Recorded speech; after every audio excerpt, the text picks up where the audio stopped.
बिस्मिल्लाहिर्रहमानिर्रहीम।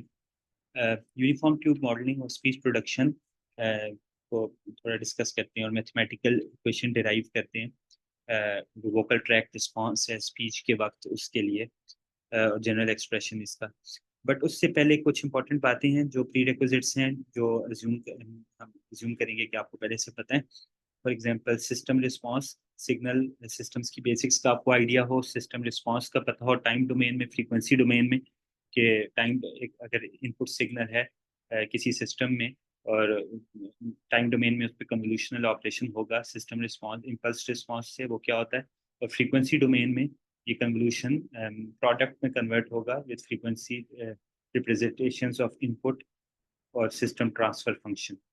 तो ये बेसिक्स आपको फोरियर ट्रांसफॉर्म और सिस्टम रिस्पांस ट्रांसफर फंक्शन ये आपको पता हो। फोरियर ट्रांसफॉर्म की प्रॉपर्टीज अगर नहीं तो उसकी वीडियो आप देख लें, उसकी हमारी भी वीडियो है और जनरली आपको काफ़ी मिल जाएंगी फोरियर ट्रांसफॉर्म और उसकी properties, particularly time delay property Fourier DTFT की या फोरियर ट्रांसफॉर्म की। तो वो ज़रूर रिवाइज कर लें। उसके बाद हम स्पीच प्रोडक्शन की मॉडलिंग करते हैं वोकल ट्रैक में।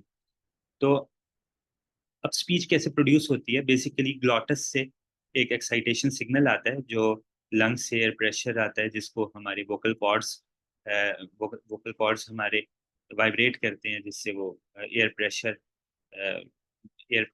पल्सेट करता है और एक प्रेशर वेव जनरेट होके हमारे वोकल ट्रैक से पास होती है।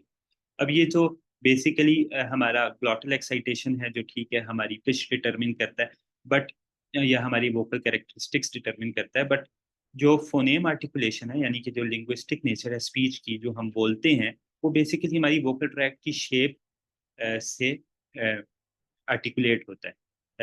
फोनेम्स आर्टिकुलेट होते हैं और वोकल ट्रैक की शेप हम बेसिकली जॉ और लिप मूवमेंट से चेंज करते रहते हैं बात करते टाइम। तो हम शुरू में जो सिंपलेस्ट केस है यूनिफॉर्म ट्यूब अज्यूम करके वोकल ट्रैक को हम अज्यूम करते हैं कि बेसिकली वोकल ट्रैक में के साथ नेजल कैविटी भी फोनेम आर्टिकुलेशन में यूज होती है। बट हम सिंपलेस्ट केस अज्यूम करते हैं, जस्ट एक सिंगल यूनिफॉर्म ट्यूब से इसे मॉडल करते हैं और फिर उसको हम जनरलाइज कर देंगे। तो सिंपल केस क्या है, हम अज्यूम करते हैं कि हमारे पास जो वोकल ट्रैक है वो एक यूनिफॉर्म ट्यूब है, यूनिफॉर्म पाइप है जो क्लोज्ड एट वन एंड है यानी कि हमारे ग्लॉटस में क्लोज्ड है और हमारे लिप्स पे ओपन है जहाँ से हमारा प्रेशर रिलीज हो रहा है। तो बेसिकली अक्यूस्टिक वेव इसके अंदर ट्रेवल करके बाहर जाती है और इसकी शेप बेसिकली इस ट्यूब की शेप या नेचर जो हमारी अक्यूस्टिक वेव है उसको ट्रांसफॉर्म करती है। जो सिस्टम है हमारे वोकल ट्रैक्ट का सिस्टम रिस्पॉन्स हमारी इनपुट एक्साइटेशन को ऐसे ट्रांसफॉर्म करती है कि आउटपुट पे हमारे पास लेट्स से एल लेंथ की अगर ट्यूब हम इसे यू ऑफ एल कहते हैं तो आउटपुट रिस्पॉन्स हमारा स्पीच होती है। तो हम अज्यूम कर रहे हैं यूनिफॉर्म शेप, इसका मतलब है कि हम अज्यूम कर रहे हैं कि जस्ट ये ओपन ट्यूब है और ये शेप इसकी वेरी नहीं कर रही, ठीक है। यानी कि हम अज्यूम मॉडलिंग करें for a particular phoneme articulation. For example जो पर्टिकुलरली वॉवल्स होते हैं जैसे जो हमारे ई उ, ये तीन मेन साउंड्स हैं वॉवल्स की। इनमें मोस्ट प्रोमिनेंटली हमारी इसकी रिजेंबल करता है, उसमें हमारी कोई रिस्ट्रिक्शन नहीं है वोकल ट्रैक में, ओपन वोकल ट्रैक है जिससे हमारी आवाज़ आ रही है। हम कह सकते हैं कि हम इस तरह के वॉवल्स के लिए इसको मॉडल कर रहे हैं कि जैसे मैंने पहले कहा कि जनरल केस है, इसको हम ये आइडियल केस है, इसको हम आगे रियलिस्टिक जो कंसिडरेशन है वो देख लेंगे। लेकिन पहले हम आइडियल केस के लिए मॉडलिंग करते हैं कि हम ग्लॉटल एक्साइटेशन आ रही है यूजी ऑफ टी उसके हम कहते हैं, ठीक है। और वो हमारी वोकल ट्रैक से पास होकर जो कि ओपन ट्यूब है लिप्स से बाहर जा रही है जो यू एल ऑफ टी है। एल क्योंकि लेंथ ऑफ वोकल ट्रैक में एल ले रहा हूँ तो इसको यू एल ऑफ टी कह दिया, ग्लॉटस से यू जी ऑफ टी कह दिया। और क्रॉस सेक्शनल एरिया हम इसका ए अज्यूम करते हैं वो ओपन यूनिफॉर्म ट्यूब का। ये हम रिप्रेजेंटेशंस दे रहे हैं सिग्नल्स को, इसमें कुछ ऐसा नहीं है, आप कुछ भी रिप्रेजेंटेशन दे दें, यू की बजाय कुछ यू एल ऑफ टी की बजाय कुछ और बोल दें, ग्लॉटल एक्साइटेशन कुछ और बोल दें। मेन हमने मॉडल ये करना है, हमने बेसिकली मॉडल करना है वोकल ट्रैक को और हमने देखना है कि ये वोकल ट्रैक का रिस्पॉन्स क्या होगा for the input speech. Time domain में या पर्टिकुलरली फ्रीक्वेंसी डोमेन में देखेंगे हम। अच्छा, हम जो वेव को मॉडल कर रहे हैं, साउंड वेव को, वो बेसिकली प्रेशर की टर्म्स में और वॉल्यूम वेलोसिटी की टर्म्स में करेंगे। वॉल्यूम वेलोसिटी क्या है? Volume velocity basically fluid mechanics में यूज़ होती है अक्सर। ये volume flow, rate of volume flow है। फॉर एग्जांपल आपने यूनिट सुना होगा वाटर डिस्चार्ज के लिए, Q6 का, यानी कि क्यूबिक सेंटीमीटर्स पर सेकेंड। तो किसी भी एक पॉइंट से कितना वॉल्यूम ऑफ फ्लूइड फ्लो होता है इन सर्टेन टाइम, वो हमारी वॉल्यूम वेलोसिटी है। तो अगर हमारी पार्टिकल वेलोसिटी v हो, और वो सारे पार्टिकल्स हम अज्यूम करें कि इन द यूनिफॉर्म ट्यूब सब एक क्रॉस सेक्शनल एरिया ए के अक्रॉस सब पार्टिकल्स की सेम पार्टिकल वेलोसिटी है, जो कि क्वाइट वैलिड असम्पशन है। तो हमारी इस सारे पार्टिकल्स की एक सर्टेन क्रॉस सेक्शनल एरिया के अक्रॉस सबकी पार्टिकल वेलोसिटीज अगर v हैं, तो हमारी जो वॉल्यूम वेलोसिटी है across this cross sectional area, वो a टाइम्स v होगी, राइट। तो particle velocity times the cross sectional area हमारी वॉल्यूम वेलोसिटी होगी। और किसी भी इस क्रॉस सेक्शनल एरिया, इस ट्यूब के लिए लेट्स से किसी भी पॉइंट पे।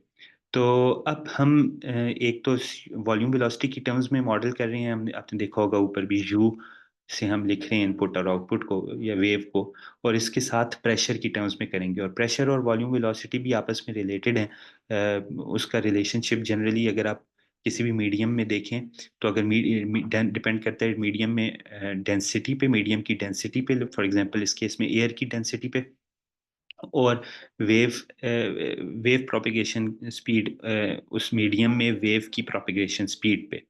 तो फॉर एग्जांपल साउंड का आपने सुना होगा कि एयर में वैक्यूम में 340 है मीटर पर सेकंड, और एयर में थोड़ी उससे ज़्यादा है।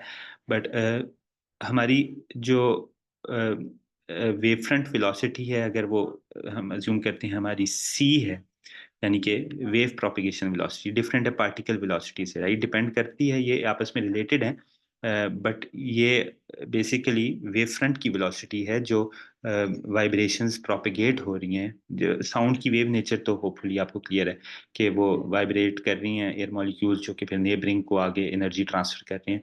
तो जो एनर्जी ट्रांसफर या वेव प्रोपिगेशन की वेलोसिटी है, वो हमारी सी है मीडियम में, और मीडियम की डेंसिटी अगर रो है, तो हमारे इस मीडियम के लिए प्रेशर और पार्टिकल वेलोसिटी रिलेटेड हैं। P times rho c time P equals to rho c times V। V हमारी जो है हमारी पार्टिकल वेलोसिटी है, और P हमारा प्रेशर है। तो प्रेशर हमारा पार्टिकल वेलोसिटी से रिलेटेड है। रो सी हमारी अक्यूस्टिक इम्पीडेंस भी। इस मीडियम के लिए फिर प्रेशर और volume particle velocity rho c times v से रिलेटेड है। और अब आपको पता है कि particle velocity basically volume velocity से कैसे रिलेटेड है, कि वो volume velocity particle velocity times area है। तो हम अगर एरिया से मल्टीप्लाई डिवाइड करें इसे, तो हमारे पास ये पार्टिकल वेलोसिटी की जगह हम वॉल्यूम वेलोसिटी लिख सकते हैं, और ए डिवाइड हो जाएगा। तो ये अब हमारा प्रेशर और वॉल्यूम वेलोसिटी कैसे रिलेटेड है, इसकी इक्वेशन आ गई हमारे पास। तो हम देख सकते हैं कि हमारा अगर यूनिफॉर्म ट्यूब है, यानी कि उसका क्रॉस सेक्शनल एरिया कांस्टेंट है, और साउंड की वेव प्रोपिगेशन स्पीड या वेव फ्रंट वेलोसिटी हमारी कांस्टेंट है मीडियम में, और हमारी मीडियम की डेंसिटी भी कांस्टेंट है। तो ये हमारे पास एक कांस्टेंट स्केलिंग फैक्टर आ गया, जो सिंपली वॉल्यूम वेलोसिटी को इस मीडियम में रिलेट करता है प्रेशर से। तो जो हम इक्वेशंस, वेव की इक्वेशंस मॉडल करेंगे, या सिस्टम का ट्रांसफर फंक्शन इवेंचुअली मॉडल करेंगे, वो in terms of volume velocity at time, at different time and position, और pressure at different time and position. तो हम बेसिकली अब volume velocity u as a function of time and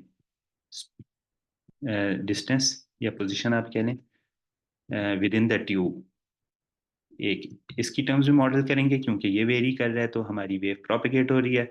और दूसरा हम pressure as a function of time and space या distance in the tube, sorry.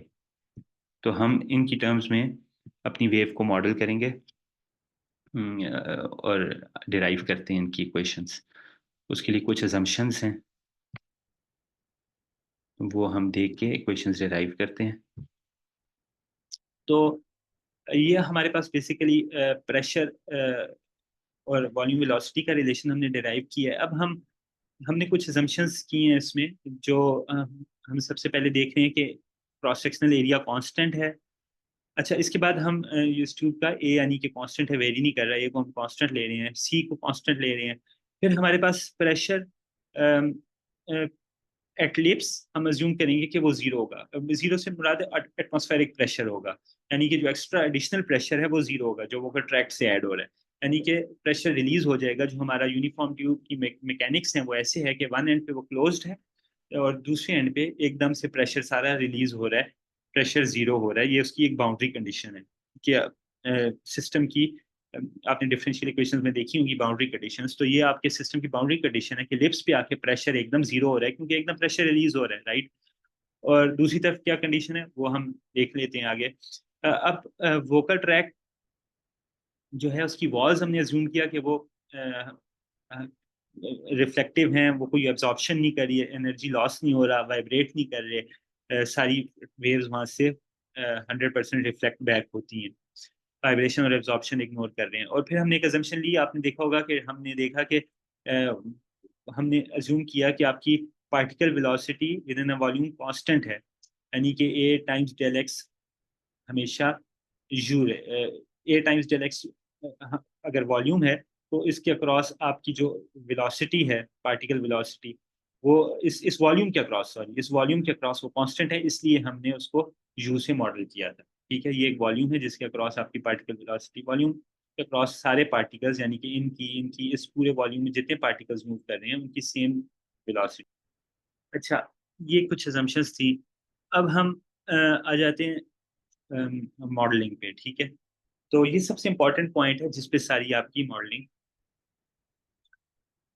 Base करती है। तो हम रिप्रेजेंट करेंगे किसी भी इंस्टेंस पे अपनी वेलोसिटी को, टाइम एंड स्पेस इंस्टेंस पे वॉल्यूम वेलोसिटी को एक जेनेरिक टर्म्स में, जो वेव इक्वेशन की टर्म्स में, और फिर उसकी वेव इक्वेशन के जो टर्म्स हैं या दोनों जो पैरामीटर्स हैं उनको हम फाइंड आउट करेंगे वो क्या है।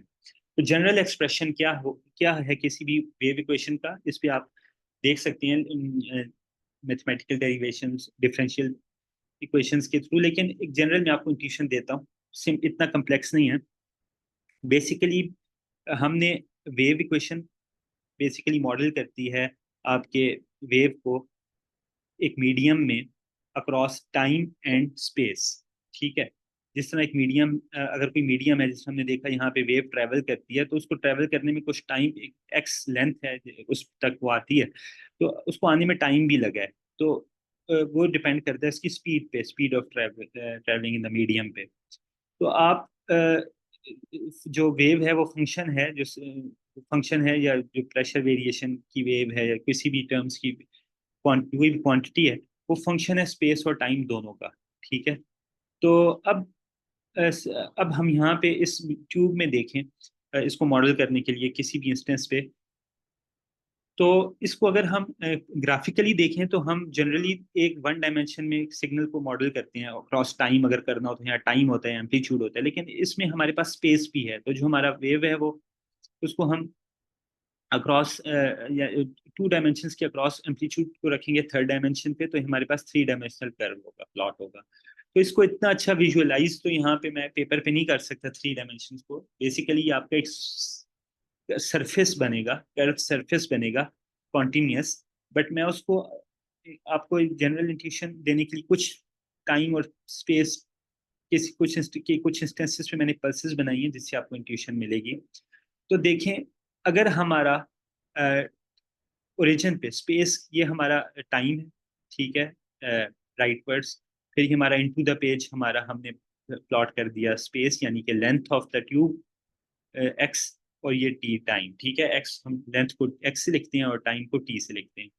तो इस एक्सिस पे हमने डिस्टेंस या लेंथ ऑफ ट्यूब कर दिया, इस पे हमने डिस्टेंस इन द ट्यूब कर दिया, और इसको हमने लेंथ, तो सॉरी उसकी फाइनल लेंथ है, यानी किसी भी टाइम पे उसकी लेंथ या डिस्टेंस जो ट्रैवल कर चुकी है वेव, उसको एक्स से कर दिया, और टी से कर दिया हमने टाइम को। तो इस एक्सिस पे राइटवर्ड्स।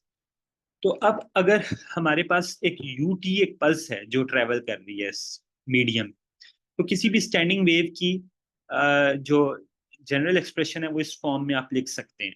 फिर आपने इन दोनों टर्म्स को, हर वेव की देखने के फंक्शंस क्या हैं, बट जनरल एक्सप्रेशन आप इस फॉर्म में लिख सकते हैं। ये फॉर्म क्या है?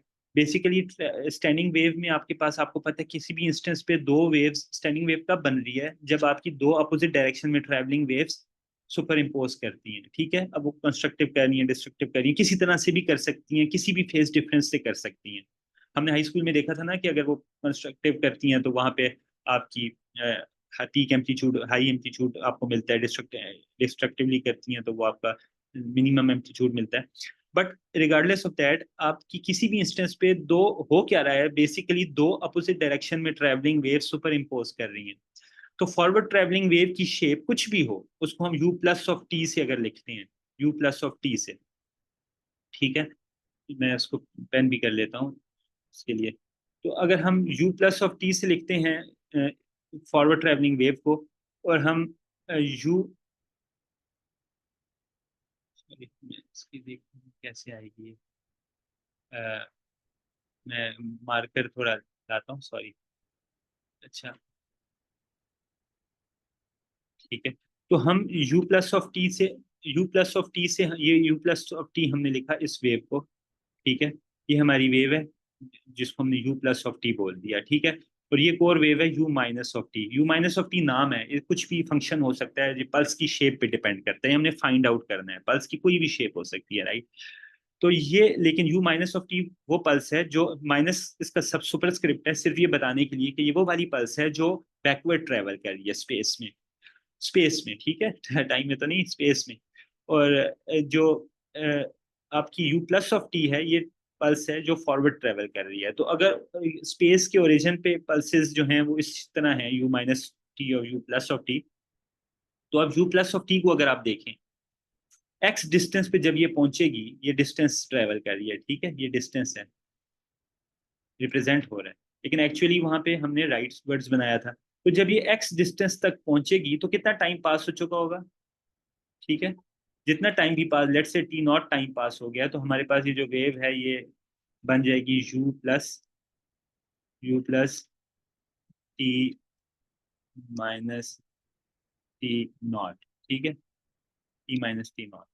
तो ये हमारा टाइम डिले ऐड हो चुका होगा, यानी कि अब पल्स क्या होगी, ये हमारी जो पल्स है ये सेम शेप होगी। एक्स तक ट्रेवल करने में उसे जितना टाइम लगा, जो डिपेंड करता है उसकी स्पीड पे, उतना टाइम, उतना डिले इसमें ऐड हो जाएगा। यानी कि टाइम डोमेन पे अगर आप इसको देखेंगे तो अब ये पल्स यही pulse T minus T not पे शिफ्ट हो चुकी है। और टी नॉट क्या है, यानी कि जितना टाइम इसे यहाँ पहुंचने में लगा है, ठीक है। अब टाइम डोमेन पे देखें तो यहाँ पहुंचने में से कितना टाइम लगा है, वो लगा है एक्स बाई सी। क्यों? क्योंकि आपको पता है कि आपकी सी क्या है, अगर एक्स डिस्टेंस ट्रेवल कर रही है टी नॉट टाइम में, टी नॉट टाइम लगा है अगर इसको यहाँ आने में, तो इसका मतलब है कि आपका टी नॉट जो है वो क्या हुआ, एक्स बाई सी हुआ, ठीक है ना। तो ये आपका एक्स बाई सी हो गया। मैं वापस पॉइंटर पे आ जाता हूँ। तो बेसिकली हमने क्या किया, हमने देखा कि ये यू प्लस जो फॉरवर्ड मूविंग पल्स है, ये एक्स तक पहुंचने में, एक्स किसी भी एक्स आर्बिट्री डिस्टेंस है वहां तक पहुंचने में, अब ये पल्स टाइम डोमेन में अगर देखें तो U plus T minus x by C हो जाएगी, यानी कि इसमें डिले ऐड हो जाएगा। और आपको पता है डिले को टाइम डोमेन में आप राइटवर्ड शिफ्ट से रिप्रेजेंट करते हैं। ये सब बातें मैंने जिस तरह बुका आपको पता होनी चाहिए, ये बेसिक्स ऑफ सिग्नल्स या कैलकुलस भी हैं। तो आपका t minus x by c pulse होगी एट एनी डिस्टेंस एक्स, ठीक है। और इसी तरह आप बैकवर्ड मूविंग पल्स को अगर देखें तो स्पेस में अगर वो बैकवर्ड मूव कर रही है, ठीक है, तो एक्स डिस्टेंस पे वो थी, तो टी नॉट डिले के बाद ये कहाँ होगी, तो बेसिकली ये मजीद आगे जाएगी, राइट। तो अगर आप इसको देखते हैं ओरिजिन के पर्सपेक्टिव से, अब ये वापस आ रही है, ठीक है। तो ये, सॉरी, बैकवर्ड आ रही है ना, तो ये ओरिजिन की तरफ आएगी, मतलब आगे जाएगी। बैकवर्ड आ रही है तो बैकवर्ड ही ट्रेवल करती रहेगी। तो ये बैकवर्ड ट्रेवल करके, लेट्स से मैं इसको एनोटेशन करता हूँ, बैकवर्ड ट्रेवल करके ये, अब डिस्टेंस जो स्पेस है आपका, अगर आप इसको रिप्रेजेंट करें ऐसे, तो एक्स पे जो वेव है वो ओरिजिन पे आएगी कितने टाइम डिले में, अगर स्पीड इसकी वही है, ठीक है, तो टी नॉट में आएगी। तो जो वेव एक्स पे है वो टी नॉट डिले के बाद टाइम ओरिजिन पे आएगी, ठीक है। लेकिन अगर आप ओरिजिन वाली पल्स को यू माइनस ऑफ टी कह रहे हैं, तो इसका मतलब है कि ये एक्स डिस्टेंस पे कब थी, ये टी नॉट सेकेंड्स पहले एक्स पे थी। ये सटल पॉइंट है, ठीक है ना। तो U minus of T x पे कब थी, यू प्लस ऑफ टी को हमने देखा एक्स पे पहुंचने पहुंचने में उसको डिले मिल गया था टी नॉट का।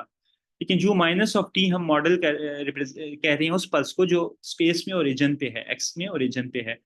तो अब आप इसको अगर देखें, ये चाहे जो भी शेप है टाइम में इसकी, लेकिन आपको ये पता है कि वो एक्स पे थी टी नॉट सेकेंड्स पहले, क्योंकि एक्स से यहाँ आने में उसे, क्योंकि दोनों डायरेक्शन में टाइम तो बराबर लगेगा। तो U minus of T plus, यानी कि एडवांस टाइम में ये एडवांस है, ठीक है, और एडवांस लेफ्ट वर्ड होता है, तो ये टाइम में एडवांस है। वहां पे एक्स डिस्टेंस पे जब ये थी तो ये टाइम में एडवांस थी। और ये अब अ, उसके टी नॉट सेकेंड्स बाद या टी नॉट टाइम यूनिट्स बाद स्पेस में ओरिजिन पे आ रही है। और टी नॉट हमें पता है क्या है, एक्स बाई सी। तो ये आपकी U minus T plus X by सी से आप लिख सकते हैं at distance X and time T पे। अब ये सेटल पॉइंट है यहाँ पे। एक थोड़ी सी देखें, ये पल्सेस दोनों टी जो स्पेस के ओरिजिन पे हैं, टाइम के भी ओरिजिन पे लग रही हैं, जरूरी नहीं है स्पेस के ओरिजिन में पल्स किसी भी आर्बिट्रेरी टाइम पे हो सकती है। लेट्स से ये एक पल्स है फॉरवर्ड मूविंग जो यहाँ पे है, ठीक है, यू प्लस है, यू प्लस ऑफ टी है, यानी कि ट्यूब के स्टार्ट में ये इस टाइम पे थी, ठीक है, ये टाइम है, कोई भी आर्बिट्री टाइम है, ये वाला कांस्टेंट टाइम है। तो ये एक्स डिस्टेंस पे कब पहुंचेगी, कभी किसी आर्बिट्री डिस्टेंस एक्स पे कब पहुंचेगी, टी नॉट डिले के बाद, being t naught being x by c. X इसका डिस्टेंस है जिसने ट्रेवल किया और सी इसकी कांस्टेंट स्पीड है, ठीक है। इसी तरह कोई और पल्स है, वो अगर यहाँ पे, ठीक है, कोई और पल्स है, वो आपकी अभी और स्पेस के ओरिजिन पे नहीं है, ठीक है। वो स्पेस के, ये स्पेस का ओरिजिन है, वो स्पेस के ओरिजिन पे कब आएगी,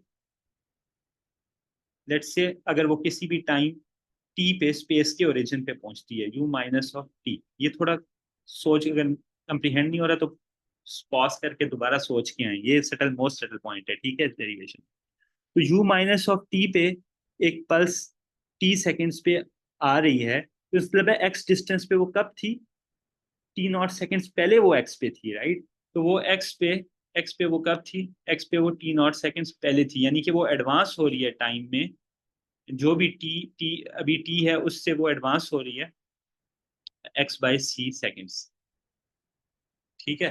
तो वो t x by c time units पहले आपके एक्स डिस्टेंस पे थी, तब वो टी पे you minus T space origin पे पहुंची, ठीक है। तो यू माइनस टी हम उस पल्स को कह रहे हैं जो बैकवर्ड मूविंग है और स्पेस में है। तो बैकवर्ड मूविंग पल्स, अच्छा, तो ये हमारी दो पल्सेस बन गई किसी भी डिस्टेंस एक्स पे। बैकवर्ड मूविंग एक्स पे जब आती है तो U minus T plus X by सी है, और फॉरवर्ड मूविंग जब एक्स पे आती है तो वो you plus T minus x. तो यू यू प्लस और यू माइनस हमारी जस्ट दो रिप्रेजेंटेशंस हैं, पल्सेस की शेप हैं, ये दोनों की कुछ भी हो सकती हैं, डिफरेंट हो सकती हैं, सेम कुछ भी हो सकती हैं, बट जो भी हो, इनका जनरल ये तो हमने फाइंड करना है, बट इनका जो रिप्रेजेंटेशन है being function of T and X, वो रिलेशन हमेशा ये रहेगा कि जो फॉरवर्ड मूविंग है वो एट टी एंड एक्स आपकी U plus T minus x by C होगी, और जो बैकवर्ड मूविंग है U minus of T plus X by C होगी। और ये दोनों क्योंकि एक दूसरे की अपोजिट डायरेक्शंस में हैं और वेलोसिटीज हैं, तो ये एक दूसरे को निगेट करेंगी, ठीक है ना। जो वेलोसिटी एक फॉरवर्ड में एक वेलोसिटी है और वॉल्यूम वेलोसिटी है, याद है ना। तो पार्टिकल्स जितने आगे मूव हो रहे हैं जितने पीछे मूव हो रहे हैं वो दोनों एक दूसरे को कैंसिल आउट करेंगे, तो एक उनका साइन डिफरेंस रहेगा, ठीक है। तो ये आपकी जनरल वेव इक्वेशन है जिसके लिए सारी अभी बात हो रही थी। ये मेन पॉइंट है, ये अगर आपको समझ आ गई तो होपफुली आगे स्ट्रेट फॉरवर्ड है, और बाकी डीटीएफटी और उसकी प्रॉपर्टीज आपको आती हो तो बाकी स्ट्रेट फॉरवर्ड है। तो आपकी wave equation you x of T, you being volume velocity eight x, और फिर एट एक्स एंड टी वो हो रिप्रेजेंट कर सकते हैं आप in the terms of forward and backward moving pulses, you plus और यू माइनस। लेकिन उनका रिलेशनशिप हमेशा टाइम और स्पेस के साथ ये होगा एट टी एंड एक्स, ठीक है। तो अगर ये थोड़ा सा कंप्रीहेंड कर लें, अगर सोचना है पॉन्डर करना है तो पॉज कर लें, और फिर इससे आगे हम सब कुछ डिराइव करेंगे, क्योंकि अब आगे स्ट्रेट फॉरवर्ड है और थोड़ा हम स्पीड अप करके इंशाल्लाह कर लेंगे काम, ठीक है। तो अब हमने ज़रा गियर चेंज करना है। मेन चीज़ आपको होपफुली समझ आ गई होगी। तो अब आप देखें, ये आपके पास दो forward and backward moving pulses हैं, और उनकी आपने देखी है सुपरपोजिशन जो कि अपोजिट डायरेक्शन में सेम नेगेटिव साइन के साथ हैं। अब हम अ, अगर आगे देखें तो एक सेकेंड में दीजिएगा।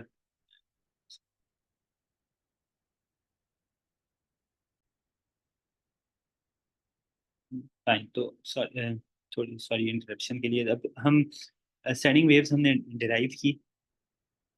तो अब किसी भी टाइम में आप यू वॉल्यूम वेलोसिटी को टाइम और स्पेस में आप यू ऑफ एक्स टी से ऐसे रिप्रेजेंट करते हैं, जब हमारे पास ये फॉरवर्ड और बैकवर्ड मूविंग पल्सेस हैं, और किसी भी टाइम पे वो और स्पेस पे हमने उनका आपस में रिलेशन फाइंड किया। अब हमने बेसिकली ये इस जनरल एक्सप्रेशन है जिसमें हमने पर्टिकुलर इनकी शेप्स, इनका सोल्यूशन फाइंड करना है, और बेसिकली ये हमारे पास वॉल्यूम वेलोसिटी का रिलेशनशिप है। हम सिमिलर रिलेशनशिप प्रेशर की टर्म्स में भी कर सकते हैं। प्रेशर की ये वॉल्यूम वेलोसिटी की वेव है, और हम वेव इक्वेशन सिमिलरली प्रेशर के लिए अगर लिखेंगे तो आपको पता है कि प्रेशर किसी भी इंस्टेंस पे वॉल्यूम वेलोसिटी के साथ कैसे रिलेटेड है हम, ठीक है। तो अब फॉरवर्ड मूविंग पल्स के लिए का जो प्रेशर हो कि प्रेशर वेव होगी उसका एक्सप्रेशन आप similarly U plus of T minus x by C को लिख सकते हैं with scaling factor of rho C over A. और बैकवर्ड मूविंग पल्स का भी सेम एक्सप्रेशन आप लिखेंगे विद वॉल्यूम वेलोसिटी, और उसको आप स्केल करेंगे तो कांस्टेंट स्केलिंग फैक्टर रो सी ओवर ए, तो आपके पास प्रेशर वेव आ जाएगी। बट डिफरेंस एक ये है कि जिस तरह वॉल्यूम वेलोसिटीज आपस में एक दूसरे को अपोज करती हैं, ठीक है, प्रेशर के केस में ऐसा नहीं है। जब दो डिफरेंट डायरेक्शन से वॉल्यूम फ्लूइड का एक तरफ कन्वर्ज होगा तो वो प्रेशर को रीइंफोर्स करेगा, राइट। तो बैकवर्ड मूविंग पल्स प्रेशर की बैकवर्ड मूविंग प्रेशर पल्स और फॉरवर्ड मूविंग प्रेशर पल्स एक दूसरे को सुपर इम्पोज करेंगी, निगेट नहीं करेंगी। तो सिमिलर एक्सप्रेशन है, डिफरेंस क्या है? पहला आपके पास ये दोनों फॉरवर्ड और बैकवर्ड पल्सेस का सम है, और सेकेंडली आपके पास स्केलिंग फैक्टर है वॉल्यूम वेलोसिटी के साथ जो प्रेशर वेव पल्स आपको देता है। तो ये आपके पास दो इक्वेशंस आ गई हैं, इसे इक्वेशन 1 कहते हैं, इसे 2 कहते हैं। एक वॉल्यूम वेलोसिटी की वेव है, एक प्रेशर की। अब आप अब हमने इन ये हमारे पास जनरल एक्सप्रेशंस हैं जैसे हमने कहा, और हमने अब फाइंड आउट करनी है यू प्लस और यू माइनस, जो कि एक्चुअली हमारे पास शेप्स होंगी पल्सेस की, वो हमने फाइंड आउट करनी है फॉर दिस वो यूनिफॉर्म ट्यूब। तो अब हम वो फाइंड आउट करने के लिए पहले हम मजीद रिप्रेजेंटेशंस अपनी रिवाइज कर लेते हैं कि हमारे पास जो ट्यूब है उसके एक एंड पे हमारी ग्लॉटल एक्साइटेशन है, जो क्लोज एंड जिसे हम कह सकते हैं, वहाँ पे हमारे पास ग्लॉटल एक्साइटेशन है। तो बेसिकली ये डिफरेंस है जनरल क्लोज ट्यूब में और हमारी ट्यूब में, कि हमारे पास एक एंड पे ग्लॉटल एक्साइटेशन है जो कि यू जी ऑफ टी हम जिसको से रिप्रेजेंट कर लेते हैं। तो ये बेसिकली रिप्रेजेंटेशन है सिंपली जो ग्लॉटल आपके पास ग्लॉटल एक्साइटेशन आ रही है। अब यहाँ पे सिर्फ टी की टर्म्स में है, क्योंकि इसमें हम स्पेस को अभी कंसिडर नहीं कर रहे ट्यूब का, ट्यूब की जो लेंथ है उसको नहीं कंसिडर नहीं कर रहे। हम सिंपली जो उसकी सोर्स है ट्यूब की एक वन एंड है, उस पे हम देख रहे हैं कि वहां पे जो ग्लॉटल एक्साइटेशन सिग्नल है वो क्या है, उसको हम यूजी ऑफ टी से रिप्रेजेंट करते हैं। इस तरह फार एंड पे जो ओपन एंड है लिप्स साइड पे जो ट्यूब है वहां पे हमारे पास जो भी आउटपुट आ रही है, स्पीच लेट से आ रही है, उसे हम यू एल ऑफ टी कह देते हैं। ये हम वॉल्यूम वेलोसिटी की बात कर रहे हैं, ठीक है। But at a particular point, यानी कि ये वन एंड और ये अदर एंड पे जो ओपन एंड है उस पे, और इस ओपन एंड पे हम यू एल ऑफ टी कह देते हैं। जी सबस्क्रिप्ट है ग्लॉटल एक्साइटेशन के लिए, एल लेंथ के लिए, कि कंप्लीट लेंथ अगर एल लेंथ की ट्यूब है तो एल लेंथ पे जो ओपन एंड है वहां पे हमारे पास यू एल ऑफ टी है। ये आउटपुट है हमारी वोकल ट्रैक की, और ये इनपुट है। बेसिकली इनपुट आउटपुट है, आपको याद होगा ये हमने पहले भी यहाँ पे रिप्रेजेंट की थी। ये हमारा सिस्टम है, यू ऑफ टी इनपुट है, यू एल ऑफ टी आपकी आउटपुट है। और इनका आपने आपस में रिलेशन ही तो फाइंड करना है, जो कि बेसिकली ये हमारा सिस्टम रिस्पॉन्स होगा। तो हमारे हमने बेसिकली ये करने के लिए ये हम स्टार्ट करते हैं एक्सप्रेशन सोल्यूशन फाइंड करने के लिए बाउंड्री कंडीशन से। तो बाउंड्री कंडीशंस हमारे पास क्या है? पहली बाउंड्री कंडीशन तो ये है कि हमें पता है कि एक्स बीइंग जीरो, यानी कि जब अगर हम ग्लॉटल एंड से स्टार्ट करते हैं तो जब तक डिस्टेंस जीरो है हमारा, तो हमारे पास क्या पल्स है हमें पता है, ग्लॉटल एक्साइटेशन पल्स है। यानी कि एक एंड पे जो एक्स बीइंग जीरो एंड है, यानी कि बाउंड्रीज दोनों पे देख रहे हैं हम, तो इस एंड पे जहाँ एक्स जीरो है यहाँ पे हमारे पास ट्यूब में क्या सिग्नल है, you ji of T, simply glottal excitation pulse. और X equals L, far end पे हमारे पास वॉल्यूम वेलोसिटी का क्या सिग्नल है, वो हमारे पास बेसिकली वॉल्यूम वेलोसिटी का तो हमें नहीं पता, लेकिन हमारे पास दूसरी बाउंड्री कंडीशन है कि प्रेशर यहाँ पे जीरो है। हमने देखा था कि एकदम से प्रेशर रिलीज हो रहा है, राइट, क्योंकि हमारे पास ओपन एंड आ जाता है। तो हमारे पास दो बाउंड्री कंडीशंस हैं, एक ये कि एक्स बीइंग जीरो पे, यानी कि U of zero and T हमारे पास just U ji of T है, जो कि हमारी ग्लॉटल एक्साइटेशन पल्स है, किसी भी शेप की हो, फिलहाल हमारा कंसर्न नहीं है।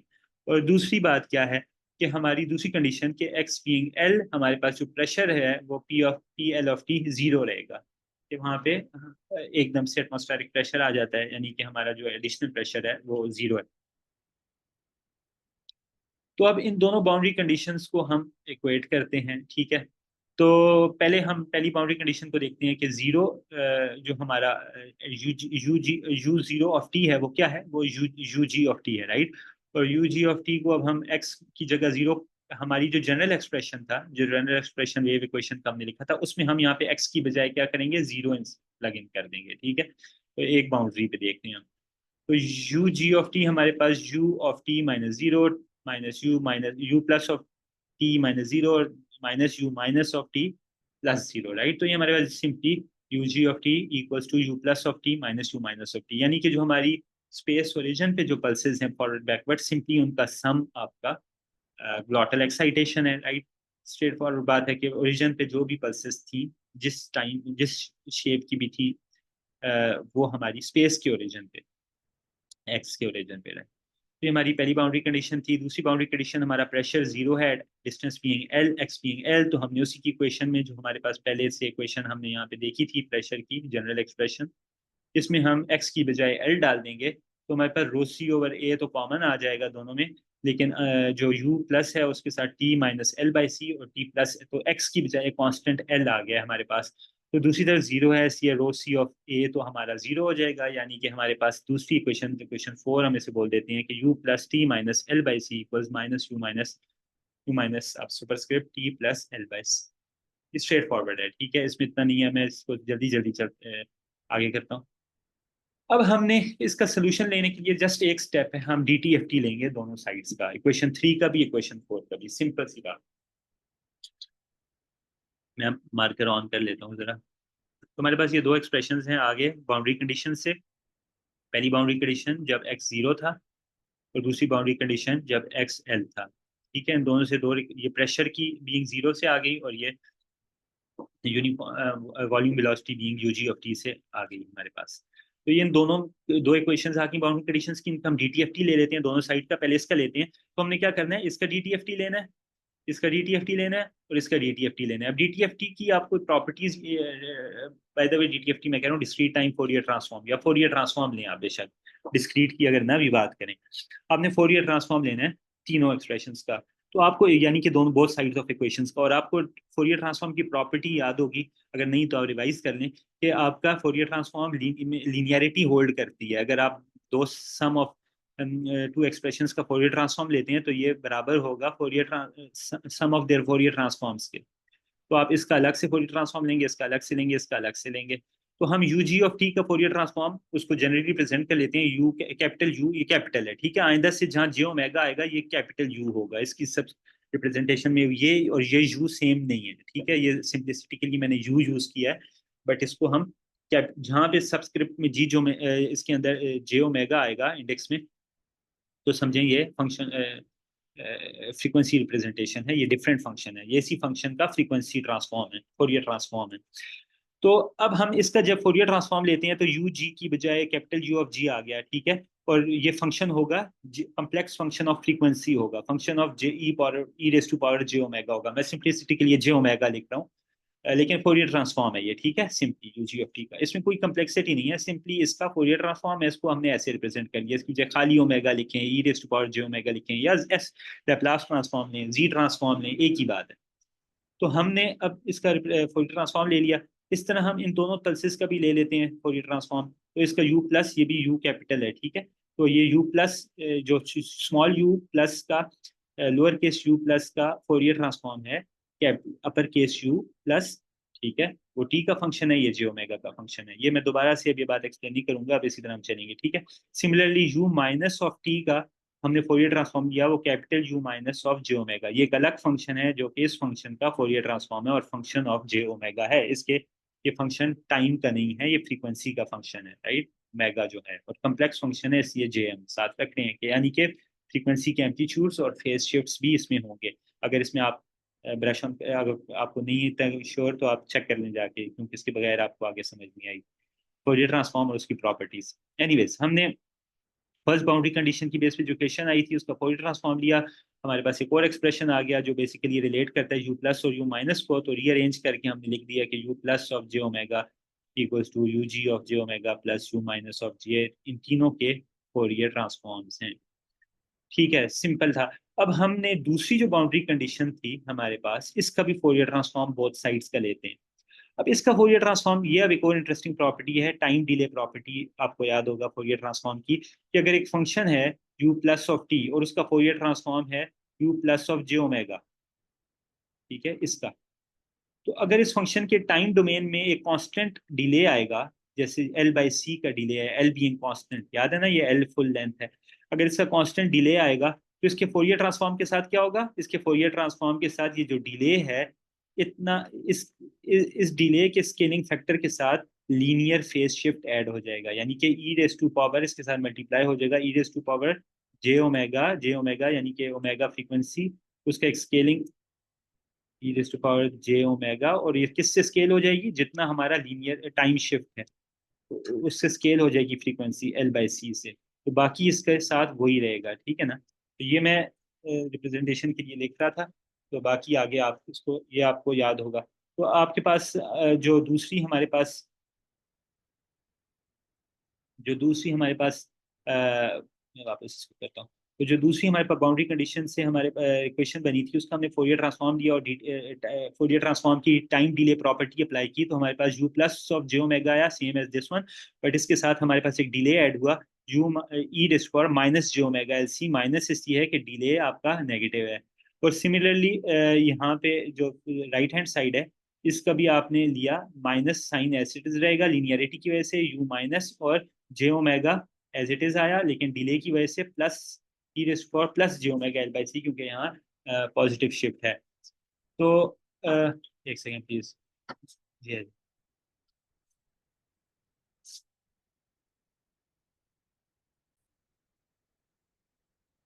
सॉरी छोटी सी और इंटरप्शन के लिए, अभी हम बेसिकली डीटीएफटी ले रहे थे, फोरियर ट्रांसफॉर्म हम ले रहे हैं सोल्यूशन के लिए बाउंड्री कंडीशंस की इक्वेशंस का। तो हमने एक एंड का ले लिया था, दूसरे एंड का जो लिप्स एंड है, वहां पे हमने देखा था ये हमारा एक्सप्रेशन बनता है बाउंड्री कंडीशन का, इसका हम दोनों साइड का फोरियर ट्रांसफॉर्म लेते हैं, टाइम डिले प्रॉपर्टी की बेस पे हमारे पास ये एक्सप्रेशन आ जाएगा, पेंसिल लगा, हमारे पास ये एक्सप्रेशन आ जाएगा बेसिकली, ये इसका Fourier transform you plus of J omega, और फिर डिले की वजह से हमारे पास एक फेज शिफ्ट ऐड हो जाएगा linear, with linear function of frequency with scaling factor of जो आपका डिले है एल बाई सी, और साइन क्योंकि आपके डिले का माइनस है तो ये फेज शिफ्ट भी नेगेटिव होगा, तो हमारे पास ये minus J omega L by सी का फेज शिफ्ट ऐड हो जाएगा, जो ओरिजिन की पल्स है उसके फोरियर ट्रांसफॉर्म के साथ, यानी कि यू प्लस ऑफ टी का ये फोरियर ट्रांसफॉर्म है और ये उसके साथ डिले ऐड हो रहा है फोरियर ट्रांसफॉर्म की प्रॉपर्टी से। इस तरह नेगेटिव बैकवर्ड मूविंग पल्स का फोरियर ट्रांसफॉर्म और उसके साथ आपकी जो इक्वेशन है उसमें क्योंकि प्लस एल बाई सी का टाइम डिले है, इसलिए यहाँ पे phase shift j omega L by सी का आएगा। J omega L by c के फेस शिफ्ट के साथ हमारे पास नेगेटिव बैकवर्ड मूविंग पल्स का फोरियर ट्रांसफॉर्म है और नेगेटिव साइन हमारी बाउंड्री कंडीशन की इक्वेशन का है जो यहाँ पे एज इट इज आ जाएगा। तो ये हमारे पास फोरियर ट्रांसफॉर्म हो गए बाउंड्री कंडीशन की इक्वेशंस के। और अब हमने सिंपली इक्वेट करना है, तो हमारे पास इन फॉरवर्ड और बैकवर्ड पल्सेस के जो फोरियर ट्रांसफॉर्म्स हैं उनके एक्सप्रेशंस हमारे पास सोल्यूशंस आ जाएंगे, क्योंकि हमारे पास आप देख लें 1 2 अननोन्स हैं और 2 इक्वेशंस हैं, और in terms of u g j omega हमारे पास सोल्यूशन आ जाएगा। तो स्ट्रेट फॉरवर्ड इक्वेशन है। अब मैं दोबारा इसमें टाइम वेस्ट नहीं करता, हमारे पास सिंपली आपने कहता हूँ लेकिन फिर मैं दोबारा कर ही देता हूँ वेस्ट टाइम। लेकिन जो हमारी पहली इक्वेशन है जो बनी है, लेट्स से हमारी इक्वेशन नंबर 5 है, ठीक है, इसको मैं 5 कह देते हैं। और दूसरी जो इक्वेशन, जो पहली बाउंड्री कंडीशन का फोरियर ट्रांसफॉर्म था, इक्वेशन 5 है। सेकंड बाउंड्री कंडीशन का इक्वेशन फोरियर ट्रांसफॉर्म इक्वेशन 6 है। तो अब इन 5 और 6 को हम सब्स्टिट्यूशन करते हैं यू प्लस जे ओमेगा की 6 में करते हैं 5 से निकाल के, यानी कि यू प्लस जे ओमेगा की जो ये रिप्रेजेंटेशन है ये हम इक्वेशन 6 में यहाँ पे इंसर्ट करते हैं, ठीक है, यहाँ इंसर्ट कर देते हैं। तो हमारे पास क्या एक्सप्रेशन आएगा, हमारे पास you plus of J omega का u plus of J omega को हमने रिप्लेस की सब्स्टिट्यूशन कर दी, तो हमारे पास यू माइनस जे ओमेगा की टर्म्स में एक्सप्रेशन आ जाएगा। तो स्ट्रेट फॉरवर्ड हमारे पास ये सिंपली आपने u plus j of omega की जगह ये रिप्लेस किया, u ji of J omega plus you minus of J omega, और ये साथ मल्टीप्लाई हो रहा है फेस शिफ्ट दोनों के साथ एज इट इज मल्टीप्लाई होगा, ठीक है, ये फेस शिफ्ट मल्टीप्लाई होगा। इसको अब रेड कर देता हूँ फर्क के लिए। तो ये आपके पास फेस शिफ्ट मल्टीप्लाई हो रहा है यू प्लस ये आपका ये आपका you plus of J omega है, ठीक है। और इस इक्वेशन में आप इसको इंसर्ट कर रहे हैं इक्वेशन 6 में, ये ई माइनस जे ओमेगा एल सी दोनों से मल्टीप्लाई हो गया एल बाई सी, और ये राइट हैंड साइड है। मैं थोड़ा सा ना, तो ये हमारे पास u minus J of omega का एक्सप्रेशन आ गया। सिंपली आपने कॉमन लिया, आपने रीअरेंज किया, ठीक है, इसको यहाँ लाया। फिर टाइम वेस्ट में कर रहा हूँ लेकिन मैं नहीं चाहता कोई चीज़ मिस हो जाए यहाँ पे। तो इसको हमने कॉमन लिया, ये इन दोनों को हमने एक साइड पे किया, ये इसको कॉमन लिया, ये हमारे पास ई रेस्ट हुआ minus J omega L by c raised हुआ j omega L by c आपका फैक्टर बन गया। इसको हमने दूसरी तरफ अ, दूसरी तरफ हमने क्रॉस मल्टीप्लाई कर दिया है, डिवाइडिंग बोथ साइड्स कर दिया मल्टीप्लाइंग, तो आपके पास अ, ये एक्सप्रेशन आ गया। इसमें अब दोबारा आप मल्टीप्लाई डिवाइड अब दोनों को डिवाइड करें इस एक्सप्रेशन से, तो आपके पास यहाँ से न्यूमरेटर से ये जे ओमेगा टर्म्स चली जाएगी, यहाँ पे डिवाइड होगी तो ये 1 आ जाएगा, और ये आपके पास इससे डिवाइड हो रहा है तो j plus j two j omega L c. तो ये आपके पास अब याद है you ji of J omega क्या है, ग्लॉटल एक्साइटेशन का फोरियर ट्रांसफॉर्म है। उसकी टर्म्स में बैकवर्ड मूविंग पल्स का एक्सप्रेशन आ गया कि बैकवर्ड मूविंग पल्स आपकी क्या है, फ्रीक्वेंसी डोमेन में हम देखें तो वो ग्लॉटल एक्साइटेशन का फंक्शन है डिवाइड बाय 1। ये कैसे आता है आपको expression, divide by 1 plus E raise power 2 j omega L by सी से। तो ये आपके पास बैकवर्ड मूविंग पल्स का एक्सप्रेशन आ गया। अब इसको यूज करके आप फॉरवर्ड मूविंग का निकाल देते हैं। आप इस इक्वेशन 7 को 5 में इंसर्ट कर दें। 5 जो हमारे पास you plus of J omega का एक्सप्रेशन था, इसमें आपकी ये दोनों टर्म्स अब रहेंगी, और इसकी जगह आपने जो 7 में निकाला वो आप इंसर्ट कर दें। तो हमारे पास you plus of J omega क्या बनता है, you ji of J omega minus ये आपके पास ये वाला एक्सप्रेशन यहाँ पे आ गया, ठीक है, ये वाला एक्सप्रेशन यहाँ पे आ गया। तो ये आपके पास अब दोबारा आपने यहाँ पे एलसीएम करके सिंपली आपने यहाँ पे यही वाली टर्म यहाँ पे आएगी, जाहिर है मल्टीप्लाई डिवाइड होगी। तो अब इस टर्म में से आपने यहाँ पे क्या है 1 है सिर्फ, ठीक है, तो 1 माइनस किया तो ये 1 और 1 आपस में कैंसिल आउट हो जाएंगे, आपके पास सिर्फ ये टर्म न्यूमरेटर में बचेगी और डिनोमिनेटर में यही चीज़ आ जाएगी। तो आपके पास u ji of J omega, इसको हम हटा देते हैं, तो u ji of J omega times e raise to j omega L by c by 1 plus E raise to j omega L by c आ जाएगा। अब आपने आपके पास ये एक्सप्रेशन आ गया u प्लस और u माइनस। अब हमने, क्योंकि याद है हम करना क्या चाह रहे थे, हमने बेसिकली सिस्टम का ट्रांसफर फंक्शन निकालना है।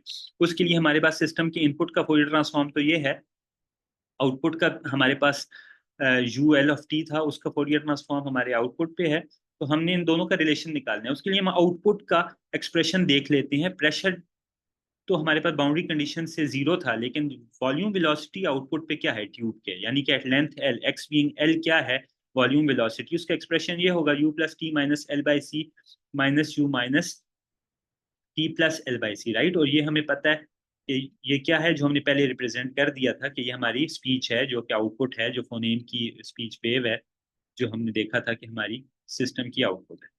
तो अब हमारे पास ये टाइम डोमेन में आउटपुट की इक्वेशन है, यानी कि u l of T equals to वही फॉरवर्ड मूविंग और backward moving pulses with x being l, distance being l. अब हम इसका डी टी एफ टी लेते हैं, तो हमारे पास क्या होगा, इसका डी टी एफ टी हमने ले लिया है, ठीक है, स्ट्रेट फॉरवर्ड है। यहाँ पे दोबारा अब वही बात है कि ये सिंपली यू प्लस का फोरियर ट्रांसफॉर्म है। मैं डी टी एफ टी और फोरियर ट्रांसफॉर्म इंटरचेंजेबली यूज कर रहा हूँ, एक डिस्क्रीट केस है उसका, ठीक है। तो खैर हमने इसका फोरियर ट्रांसफॉर्म लिया, साथ फेज शिफ्ट, साथ फेज शिफ्ट इन दोनों पल्सेस का, ठीक है।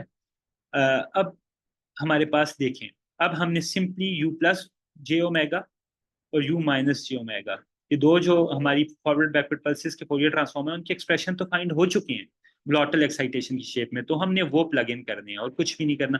हमने ये वाली जो एक्सप्रेशन है ये यहाँ पे प्लग इन कर दिया, और यू माइनस का एक्सप्रेशन यहाँ पे प्लग इन कर दिया, और इसके साथ ये जो मल्टीप्लाई हो गए, ठीक है, एक्सप्रेशन में जो भी फेज शिफ्ट ऐड हुए कोई ट्रांसफॉर्म लेने से। तो हमने अब ये देखें, अब बात बन रही है, तकरीबन हम क्लोज हो रहे हैं।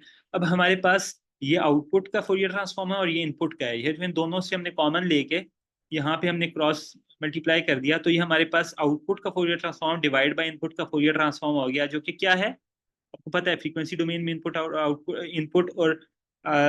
इनपुट और सिस्टम का ट्रांसफर फंक्शन मल्टीप्लाई होते हैं तो आपके पास आउटपुट आती है। यानी कि जो इन दोनों का रेशो है वो बेसिकली जस्ट सिस्टम का ट्रांसफर फंक्शन है। आउटपुट का ट्रांसफॉर्म और इनपुट का ट्रांसफॉर्म, इनको आप रेशो इनकी देखेंगे तो ये हमारे सिस्टम का ट्रांसफर फंक्शन है। यानी कि यहाँ पे जब आप क्रॉस मल्टीप्लाई डिवाइड करेंगे तो आपके पास जो एक्सप्रेशन है वो आपका आउटपुट का, आपके सिस्टम का वोकल ट्रैक का फ्रीक्वेंसी रिस्पॉन्स है जो आपके पास आ गया, दैट्स इट। अब इसमें आप इन दोनों ये देखें, ये 2 times e raise to power J omega L by सी है, दोनों एड अप हो रहे हैं सेम टर्म्स। तो 2 times e raise to power J omega L by c, और e raise to power J omega L by सी से आप दोनों साइड्स को डिवाइड करें, j j omega L by C straightforward है। तो हम इसको अगर डिवाइड करें तो हमारे पास ये ऊपर टू बाय, ये नीचे यहाँ पे भी minus g omega L by c divide हो जाएगा, और यहाँ डिवाइड होके 2 में से 1 निकल जाएगा, तो हमारे पास 2 by e raise to power minus g omega L by c और plus e raise to power plus g omega L by c. ये हमारा गोल्डन एक्सप्रेशन है, ये आपको याद होगा, कुछ याद आ रहा है, ये कौन सा फंक्शन है, ये आपके पास आइलर्स आइलर्स आइडेंटिटी से आप इक्वेट कर सकते हैं। वैसे होपफुली आपको कैलकुलस से याद आ गया होगा, अगर आप कन्वर्ट करके देखें तो एक कॉस है, ठीक है, कॉस ऑफ दिस आर्गुमेंट, ठीक है, कॉस ऑफ, आपको याद होगा e raise to power minus j theta plus e raise to power plus j theta divide by 2, ये क्या होता था, कॉस होता था, ठीक है। तो ये आपका इसका मतलब है इन्वर्ट करके कॉस आ रहा है, 1 डिवाइड बाई कॉस ऑफ जो आपका थीटा है वो ओमेगा एल बाई सी है। तो हम क्लोज हो रहे हैं। ये हमारा फ्रीक्वेंसी रिस्पांस है वोकल ट्रैक का। अब देखें, इसका आप फंक्शन प्लॉट करके देख सकते हैं। अगर इसका मैग्नीट्यूड कर्व प्लॉट करेंगे तो आपको नजर आ जाएगा, लेकिन मैं उसको इंट्यूटिवली भी बता देता हूँ।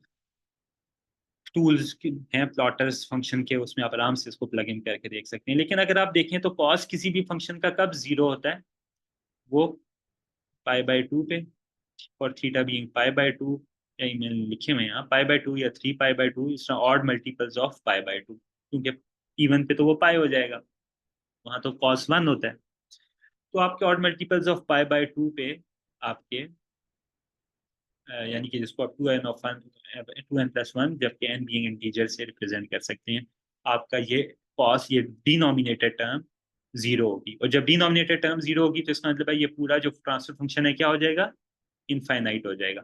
जब ये इनफाइनाइट होगा, जिस फ्रीक्वेंसीज पे क्योंकि यहाँ पे बाकी सब तो कांस्टेंट है, फ्रीक्वेंसी सिर्फ आपके फ्रीक्वेंसी रिस्पॉन्स है ना, तो फ्रीक्वेंसी वेरिएबल है। तो जिस फ्रीक्वेंसी पे ये आपका इनफाइनाइट होगा वहां पे आपका सिस्टम रेजोनेट कर रहा है, यानी कि वो आपका इनफाइनाइट गेन दे रहा है आपको, ठीक है, आइडियली, आइडियल ट्यूब में। तो इनफाइनाइट गेन दे रहा है, यानी कि आपकी इन फ्रीक्वेंसीज पे अगर आप इसका मैग्नीट्यूड प्लॉट करेंगे तो आप देखेंगे कि इन फ्रीक्वेंसीज पे आपको इनफाइनाइट रिस्पॉन्स यानी कि पोल्स मिल रहे हैं, जिसे हम पोल कहते हैं, ठीक है। तो ये आपको इन फ्रीक्वेंसीज पे पोल मिलेंगे, ठीक है। अब ये इक्वेट करें आप, जब omega L by c pi by two हो, तो इसका क्या मतलब है, यानी कि ओमेगा एल बाई सी जब 2n+1 times pi by two हो, तो आप ओमेगा क्या होता है, रेडियल फ्रीक्वेंसी है ना। थीटा अगर आप इसको साइकिल्स पर सेकंड में लाएं तो ये 2 पाई हर्ट्ज में लाएं तो 2 पाई एफ हर्ट्ज है, तो 2 पाई एफ हो जाता है, ठीक है। तो 2 pi f equals 2n+1 times pi by two times c by l. तो ये आपके पास simply 2n+1 times c by 4l बन जाता है। यानी कि आप अगर इसको देखें तो ये सी जो फॉर एन बीइंग जीरो, ये आपका सॉरी ये जीरो से शुरू होगा, ठीक है, वरना थ्री, तो ये यहाँ पे जीरो होना चाहिए, ये आपका ये जीरो से शुरू होता है, ठीक है। ये यहाँ मैंने गलती की, और ये जीरो आगे भी एक जगह लिखा है, इसको मैं जीरो से कर दूँ, ठीक है। तो आपका ये अगर आप ये सॉरी, तो अब आप ये देखें आपके पास जो फ्रीक्वेंसीज हैं जिन पे सिस्टम रेजोनेट करे, जिसे हम पोल्स कहते हैं, और इससे हम पोल्स कहते हैं सिस्टम की टर्म्स में, जहाँ पे इनफाइनाइट गेन मिल रहा है, वो आपके पोल्स क्या हैं, अगर आप देखें तो C/4L, 3C/4L, 5C/4L, so on so fourth, यानी कि odd multiples of C/4L, L being length of uniform tube और C बीइंग स्पीड ऑफ। ये आप इक्वेट कर सकते हैं, आपके पास लेट्स से हमारे पास ये आप फाइंड आउट कर सकते हैं, अगर हमारे पास लेट्स से हमारे पास किसी बंदे का वोकल ट्रैक है जिसकी लेंथ है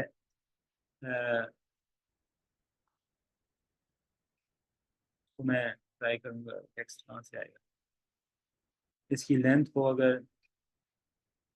अभी टेक्स्ट को टेक्स्ट बॉक्स ये है, इसकी लेंथ हो 17 सेंटीमीटर,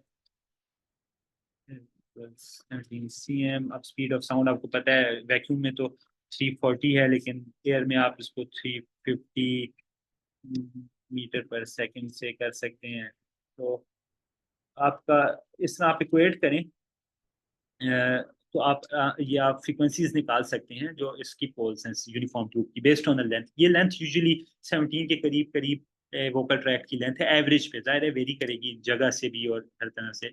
तो इसकी बेस पे आप इसकी एफ निकाल सकते हैं, एफ इक्वल्स टू F1, जो पहली रेजोनेंट फ्रीक्वेंसी होगी वो होगी C/4L इक्वल्स टू, आप कंप्यूट कर लें हर्ट्स में, ये हर्ट्स में होगी, ठीक है। अच्छा, अब हम देखते हैं, ये आपकी पहली फ्रीक्वेंसी है हर्ट्ज में, ये अगर हम रिप्रेजेंट करें दूसरी चीज रेजोनेंट। अब एक बात देख लें, ये हार्मोनिक्स नहीं है। हार्मोनिक्स क्या होते हैं, इंटीजर मल्टीपल्स पहली फ्रीक्वेंसी के, ये आपके ऑड मल्टीपल्स हैं, यानी कि ये आपके रेजोनेंट फ्रीक्वेंसीज जो हैं इस वोकल ट्यूब के, वो अल्टरनेटिव हार्मोनिक्स हैं, ठीक है, अल्टरनेटिव हार्मोनिक्स हैं, और इनको बोलते हैं फॉर्मेट्स। अक्यूस्टिक्स की अक्यूस्टिक फोनेटिक्स की जबान में जो फोनेम्स हैं उनकी आर्टिकुलेशन के लिए कुछ जो फ्रीक्वेंसीज होती हैं जहाँ पे हाईएस्ट गेन मिलता है आपको वोकल ट्रैक में, वो आपके फॉर्मेट्स कहलाते हैं। मैं देखूँ रिकॉर्डिंग ऑन है, चल रहा, अच्छा, वो आपके फॉर्मेट्स कहलाते हैं, ठीक है। तो अब ये आपके फॉर्मेट्स हैं। थोड़ा हम रियलिस्टिक केस भी देखते हैं, अभी याद रखें आइडियल केस की बात है, लेकिन उससे पहले एक छोटा सा डीप लेता हूँ। आपको कुछ याद आ रहा होगा इस एक्सप्रेशन से 2n+1, अगर आपने अच्छी तरह हाई स्कूल या एफएससी या ए लेवल्स किया है तो आपको कुछ याद आ रहा होगा इससे, कि आपने फिजिक्स में स्टैंडिंग वेव्स में ये चीज़ विजुअली डिराइव की थी। अब आप सोचेंगे कि इतनी लंबी काम जो हमने किया अभी, वो आपने वहाँ पे एक विजुअल इंट्यूशन से डिराइव किया था, लेकिन वो आपका विजुअल एक इंट्यूटिव एक्सप्रेशन आपने डिराइव किया था। कि आपको याद था कि सी किसी वेव ट्रैवलिंग वेव की स्पीड होती है wavelength times frequency, lambda F, ठीक है, यानी कि लेमडा आपका C/F होगा। तो ओपन क्लोज ट्यूब जो एक एंड से क्लोज ट्यूब होती है, अगर आप उसको देखें उसमें स्टैंडिंग वेव, तो आपको बाउंड्री कंडीशंस इस तरह से वहाँ पे थी कि आपका जो क्लोज्ड एंड है वहाँ पे जो वाइब्रेशन है मॉलिक्यूल्स की वो इतनी नहीं हो सकती ना, वहाँ पे बॉल है तो मॉलिक्यूल्स वाइब्रेट नहीं कर सकते। आप याद रखें कि ये वेव जो है ये बेसिकली वाइब्रेशन या वॉल्यूम वेलोसिटी की हम बात करते हैं, तो वाइब्रेशन का एम्पलीट्यूड है। तो अगर आप इसको वाइब्रेशंस को प्लॉट करें, ये याद रखें ये प्लॉट आपकी मॉलिक्यूल्स की पोजीशन नहीं है, एक्चुअली वेव ऐसे है ऑडियो की, ये याद है ना आपको, ये बेसिक्स तो आपने देखी होंगी। तो एक्चुअली मॉलिक्यूल्स ऐसे वाइब्रेट हो रहे हैं जो आगे आगे डेंस और रेयर मीडियम को जनरेट कर रहे हैं। लेकिन चूंकि यहाँ वाइब्रेशन हो नहीं रही, इसलिए हम इसको एम्पलीट्यूड प्लॉट में जीरो से हमेशा रखेंगे, जिसको हम वेव स्टैंडिंग वेव का नोड बोलेंगे हमेशा, ठीक है, जहाँ पे वाइब्रेशन लीस्ट एम्पलीट्यूड होता है। और जहाँ पे वाइब्रेशन पीक पे हैं, ठीक है, जो ऑफ कोर्स हमेशा पीक नहीं है लेकिन इन दोनों के दरमियान रहती हैं, मैक्स और मिन पीक के दरमियान, वो आपका एंटी नोड है। और आपको पता है कि एक ओपन ट्यूब के ओपन एंड पे ये एंटी नोड होगी क्योंकि मैक्सिमम वाइब्रेशन इधर ही होगी। तो आपकी जो शेप बनती है वेव की, एक सबसे जो सबसे लॉन्गर वेवलेंथ या सबसे कम फ्रीक्वेंसी क्या बन सकती है, वो ये बन सकती है जिसमें आपकी पूरी ट्यूब में जो मैक्सिमम वाइब्रेशन कर सकती है, वो फ्रीक्वेंसी कौन सी है? वो फ्रीक्वेंसी ऐसी है जिसकी वेवलेंथ पूरी ट्यूब में 1/4 ऑफ वेवलेंथ फिट इन करे। 1/4 ऑफ वेवलेंथ फिट इन करे यानी कि लेंथ उसकी वेवलेंथ बाय 4 के बराबर हो, राइट? जिससे हमें एक सेम एक्सप्रेशन मिल जाता है। हम लेमडा को सी ओवर एफ अगर इक्वेट करें यहाँ पे, ठीक है, तो हमारे पास फर्स्ट फ्रीक्वेंसी सी ओवर 4 एल बन जाती है, जो भी हमने डिराइव की थी ऊपर, ठीक है। और अगर सेकंड इसका आप देखें रेजोनेंट फ्रीक्वेंसी, तो आपको पता है कि दोबारा ये केस कब बनेगा, जब एक हाफ अ साइकिल कंप्लीट हो जाए और दूसरे हाफ का दोबारा हाफ आप करें, यानी कि 3/4 ऑफ द वेव लेंथ आपकी फिट इन हो ट्यूब में, यानी कि आपकी एंटी नोड तब बनेगी यहाँ पे और नोड तब बनेगी इधर। तो बाउंड्री कंडीशंस दोबारा कब सेटिस्फाई होंगी? जब आपकी लेंथ जो है वो 3/4 ऑफ लेमडा के बराबर हो जाए। ऑफकोर्स ये डिफरेंट लेमडा है, जाहिर है, ये लेमडा 1 है, ये लेमडा 2 है, ठीक है, एल कांस्टेंट है। सिमिलरली ये सेकंड फॉर्मेट है। तो सेकंड फॉर्मेट आपका बनेगा 3 टाइम्स C/4 लेमडा, और अगर आप जनरलाइज करें तो दोबारा और मल्टीपल्स ऑफ C/4 लेमडा, वही चीज़ दोबारा डिराइव हो रही है जो विजुअली थी, अभी हमने उसको वेव इक्वेशन से डिराइव किया है, फर्क ये है। अब इसको मैं क्लोजिंग की तरफ जाता हूँ। अब आपको फॉर्मेट्स और रेजोनेंट फ्रीक्वेंसी ऐसा आपने देख ली है। अब मैंने कहा था ना हम इसको रियलिस्टिक केस में देखेंगे। तो रियलिस्टिक केस में सबसे पहली बात, लिप्स पे रेडिएशन बिल्कुल जीरो नहीं होगी, ठीक है, काफी आपकी एनर्जी लॉस होगी रेडिएशन से मीडियम में। उसके अलावा आपकी जो वोकल ट्रैक्ट है उसमें आपकी वोकल ट्रैक्ट की वॉल्स हैं वो कुछ एनर्जी एब्जॉर्ब करेंगे, जाहिर है वो थर्मल एनर्जी में कन्वर्ट होगी, वो वाइब्रेट करेंगे जिससे उनका एरिया भी थोड़ा सा, क्रॉस सेक्शनल एरिया भी वेरी करेगा, उनकी वाइब्रेशन होगी, ठीक है। तो अब ये एनर्जीज यहाँ लूज हो रही हैं आपकी, तो जो आपका पोल्स है ना उस पर भी आपका गेन एक्चुअली इनफाइनाइट नहीं होगा, बल्कि इन एनर्जी लॉसेस की वजह से फाइनाइट रहेगा। तो जो आपका आइडियल रियलिस्टिक केस है उसमें यहाँ पे आपके पास इनफाइनाइट पोल्स नहीं मिलेंगे आपको, बल्कि फाइनाइट पोल्स मिलेंगे। दूसरा दूसरा प्रॉब्लम क्या है? दूसरी रियलिस्टिक कंसिडरेशन क्या है? कि आपकी जो ये लॉसेस हैं, जो एब्जॉर्प्शन और वाइब्रेशन लॉसेस हैं, रेडिएशन लॉसेस हैं, ये कांस्टेंट भी नहीं है विद फ्रीक्वेंसी। हायर फ्रीक्वेंसीज पे हमेशा ज़्यादा एब्जॉर्प्शन या रेडिएशन लॉसेस होती हैं। वो क्यों? क्योंकि आप देखें, ज़रा सा इंट्यूटिव है, ये मैं यहाँ लिख भी दिया है, आप थोड़ा सा इसको देख भी लीजिएगा, मैं आपको वर्बली भी बता देता हूँ। जो आपकी हायर फ्रीक्वेंसीज है ना, वो क्या है इसका मतलब कि टाइम एक सर्टेन टाइम के अंदर ज्यादा दफा वाइब्रेशंस हो रही हैं। लोअर फ्रीक्वेंसीज का मतलब है कम दफा वाइब्रेशन हो रही हैं। तो जब आपकी वाइब्रेशन रेट ज्यादा है तो इसका मतलब है ज्यादा दफा मॉलिक्यूल्स वाइब्रेट होते हैं, तो ज्यादा दफा एनर्जी लॉस होगी इन एब्जॉर्प्शन, रेडिएशन, वाइब्रेशन, तीनों तरह से आपकी ज्यादा एनर्जी लॉस होगी अगर वाइब्रेशन रेट ही ज्यादा है। तो हायर फ्रीक्वेंसीज पे हमेशा अटेन्यूएशन ज्यादा होती है इन द मीडियम। इसलिए जो आपके फॉर्मेट्स हैं, जो आपके जो रियलिस्टिक फैक्टर्स हैं, वो आपके फॉर्मेट्स, हायर फॉर्मेट्स पे ज़्यादा रोल प्ले करेंगे, यानी कि आपके जो गेन्स हैं फॉर्मेट्स के, वो इंक्रीजिंग फ्रीक्वेंसी डीके होते रहेंगे। तो जो आपका गेन है वो बिल्कुल स्ट्रेट लाइन नहीं होगा, अगर आप इसको देखें तो आप इस थोड़ा सा डिक्लाइन होगा इनमें। और ये आप याद रखें कि हमारा मैग्नीट्यूड प्लॉट है for the transfer function of the vocal tract response. Formats हमारे अल्टरनेटिव हार्मोनिक्स आ गए। एक last point, last piece of the puzzle है, इसको दोबारा फोनेम्स की आर्टिकुलेशन से लिंक करने के लिए वो आपको याद होगा हमने देखा था कि हमारे पास हमने यूनिफॉर्म ट्यूब की अभी तक मॉडलिंग की है, यानी कि एक हमारे पास ट्यूब है, वोकल ट्रैक्ट एक ही शेप में है। अब स्पीच प्रोडक्शन में इसका तो कोई इतना फ़ायदा नहीं रहेगा अगर आप इसकी शेप ना चेंज करें।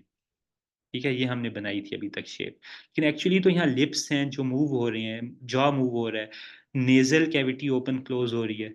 तो आपकी मल्टीपल शेप्स बन रही हैं। तो उन मल्टीपल शेप्स बनने से क्या होगा? फ़ोनेम आर्टिकुलेट होंगे और कैसे होंगे? बेसिकली देखें, अगर आप लिप रिस्ट्रिक्शन ऐड करते हैं कहीं पे, अपनी ट्यूब के वोकल ट्रैक्ट में कहीं लिप से रिस्ट्रिक्शन बोलते वक़्त, जिस तरह हम लिप्स कह रहा हूँ, लिप्स नहीं, टंग। ठीक है, ये टंग होना चाहिए, टाइप टंग।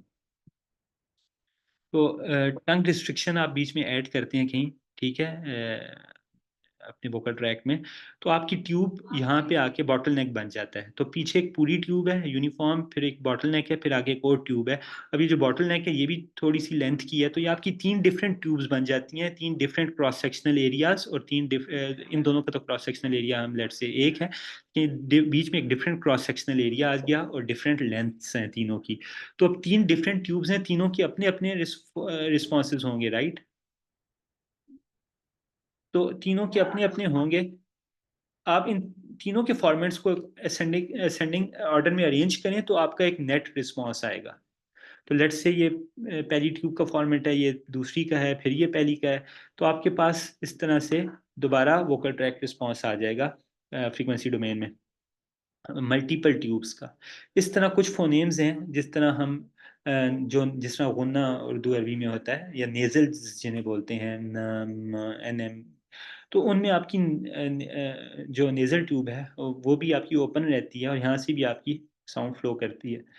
अब आपके पास दो डिफरेंट क्रॉस सेक्शनल एरियाज की दो डिफरेंट ट्यूब्स हैं, अब इसके अपने फॉर्मेट्स हैं, इसके अपने हैं। तो अगेन इस केस में भी आपके पास दोनों क्या सुपर इम्पोज करें आप फॉर्मेट्स को, और आप दोनों की फॉर्मेट्स को आप अरेंज करें, सॉरी सुपर इम्पोज अरेंज करें, और आप इसका टोटल रिस्पॉन्स देखें आपका। तो अब आपका यूनिफॉर्मली स्पेस्ड फॉर्मेट्स नहीं रहेंगे। ठीक है, अब आपके कुछ फॉर्मेट्स करीब होंगे, कुछ फर्दर होंगे। अब ये फॉर्मेट्स की पोजीशंस बेसिकली आपकी फोनेम आर्टिकुलेशन के लिए रिस्पॉन्सिबल हैं कि आप क्या बोल रहे हैं। ए बी, ए जो बी को बी की by the way vowel consonant है, उसके लिए ग्लॉटल एक्साइटेशन ही नहीं है, उसमें फॉर्मेट्स ही नहीं है, वो एक अलग बात है, वो इस लेक्चर में नहीं कवर करते। लेकिन अभी हम वॉवल्स की आर्टिकुलेशन की बात करें तो ए है, ई है, ऊ है, या और जो कुछ वॉवल साउंड्स हैं, ज़रूरी नहीं है वॉवल कैरेक्टर अल्फ़ाबेट्स से कोरिलेट ही सारी कॉरेस्पॉन्ड करती हूँ। और भी वॉवल साउंड्स हैं, हो सकती हैं काफ़ी सारी, हर लैंग्वेज की अपनी है। वो इन्फॉर्मेंट की पोजीशन से डिटरमिन होंगी। तो मैं बोल रहा हूँ, कोई और बोल रहा है, कुछ भी फर्क नहीं पड़ वो ये फर्क ये चीज़ हमारी ग्लॉटल एक्साइटेशन वेरी करेगी। लेकिन हम दोनों जब कोई एक पर्टिकुलर फोनेम आर्टिकुलेट करेंगे तो हम एक ही तरह करेंगे, वोकल ट्रैक की एक ही शेप बनाएंगे, और यही हमें बचपन में पढ़ाया जाता है जब आपको फोनेटिक्स पढ़ाई जाती हैं बचपन में, ब त, और राइम्स भी पढ़ाई जाती हैं, ए बी सी जब पढ़ाते हैं। तो उस पे आपको ये सिखाया जाता है कि कौन से फॉर्मेट्स आपने शेप करने, ऐसी वोकल ट्रैप की क्या शेप बनानी है कि आपके फॉर्मेट्स प्लेस्ड हों well for a certain phoneme. तो मैं बोलूँ, कोई और बोले, हमारी फॉर्मेट पोजीशन सेम रहेगी, यानी कि हमारा vocal track response for a particular phoneme same रहेगा। यही स्पीच रिकग्निशन में काम आता है। तो अब हमने बेसिकली स्पीच को मॉडल कर दिया as a source filter model, कि हमारा इनपुट टाइम डोमेन में जो था उसी को मैंने फ्रीक्वेंसी डोमेन में लिख रहा हूँ। तो हमारी एक इनपुट, तुम्हारे पास एक इनपुट रिप्रेजेंट की फ्रीक्वेंसी रिप्रेजेंटेशन है, फिर एक सिस्टम की रिप्रेजेंटेशन है, इसको हम सोर्स कह देंगे, इसको हम फिल्टर या सिस्टम, एक ही बात है ना, आपको याद होगा सिस्टम सिग्नल सिस्टम से। तो हमारा फिल्टर है और ये हमारा आउटपुट है जो स्पीच है बेसिकली। तो स्पीच को हम मॉडल कर रहे हैं as a product of source and the filter frequency domain में। और टाइम डोमेन में इसी को आप कन्वोल्यूशन कर लेंगे, इसका आप इन्वर्स फोरियर ले लें, इसका इन्वर्स फोरियर ले लें, इनका कन्वोल्यूशन ले लें, तो टाइम डोमेन रिप्रेजेंटेशन बनेगी। फ्रीक्वेंसी डोमेन में अगर देखें तो आपकी जो ग्लॉटल पल्स है वो कैसे है, मैं जब बोलता हूँ तो ग्लॉटल वोकल कॉर्ड्स मेरे वाइब्रेट करते हैं, वो ओपन क्लोज होते हैं एक पर्टिकुलर टाइम पीरियड से। तो जब ओपन क्लोज वो पीरियोडिकली हो रहे हैं तो एक पीरियोडिक वेव बन रही है। अब दोबारा अगर सिग्नल सिस्टम्स की बेसिक्स आपको याद हो तो पीरियोडिक वेव रिप्रेजेंट हो सकती है as a discrete frequency components, यानी कि फोरियर सीरीज से। इसके लिए फोरियर ट्रांसफॉर्म की ज़रूरत नहीं है आपको, कॉन्टीन्यूस फ्रीक्वेंसी का फंक्शन ज़रूरी नहीं है इसका फ्रीक्वेंसी डोमेन रिप्रेजेंटेशन के लिए।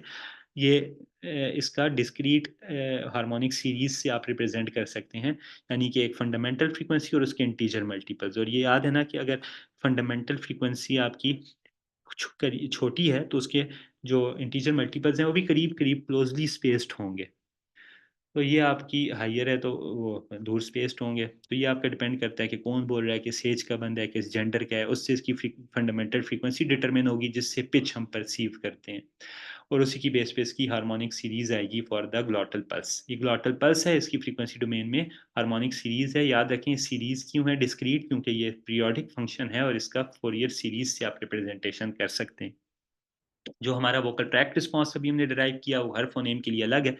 वो इस तरह से स्मूदर एनवेलप होगा, ज़ाहिर है फॉर्मेट्स की बेस पे डिटरमिन होगा। अब जब आउटपुट आएगी वो फ्रीक्वेंसी डोमेन में इन दोनों का प्रोडक्ट है। तो ये डिसकंटिन्यू, क्योंकि ये स्मूदर है वोकल ट्रैक रिस्पॉन्स, ये डिसकंटिन्यूस है, तो ये डिसकंटिन्यूटी ऐड करेगा हमारा ग्लॉटल पल्स और ये उसका स्मूथ, इसमें स्मूथनेस लाएगा। तो इन दोनों के दरमियान में आपको बेस्ट ऑफ बोथ आप कह रहे हैं एक सिग्नल मिलेगा जो हमारे आउटपुट की फ्रीक्वेंसी रिप्रेजेंटेशन है। देखेंगे तो हम इस तरह से आएगी, फॉर्मेट्स के ऊपर आपकी डिसकंटिन्यूटीज सुपर इम्पोज हुई हैं। ये फॉर्मेट्स है। और ये अब ये कितनी, ये इन पे डिसकंटिन्यूटीज कितनी है या आपके रफनेस कितनी है, ये डिपेंड करता है आपकी ग्लॉटल पल्स पे, जितनी आपकी श्रिल वॉइस है या पिच पे डिपेंड करता है ये, ठीक है। तो ये आपकी आउटपुट स्पीच की फॉर अ पर्टिकुलर फोनेम, ये फोनेम 1 है, लेट्स से फोनेम 2 है, दोनों के लिए ग्लॉटल पल्स सेम थी, ये चेंज था। तो ये आपकी आउटपुट रिप्रेजेंटेशन है फ्रीक्वेंसी में। Thank you so much. मुझे उम्मीद है कि कुछ ना कुछ स्पीच प्रोडक्शन का मैथमेटिकल बेसिक्स आपको समझ आ गई होगी। लेकिन अगर आपको ग्रिप नहीं आई तो उससे पहले जो साउंड की बेसिक्स हैं वो ज़रूरी आपको देखनी है। Thank you so much.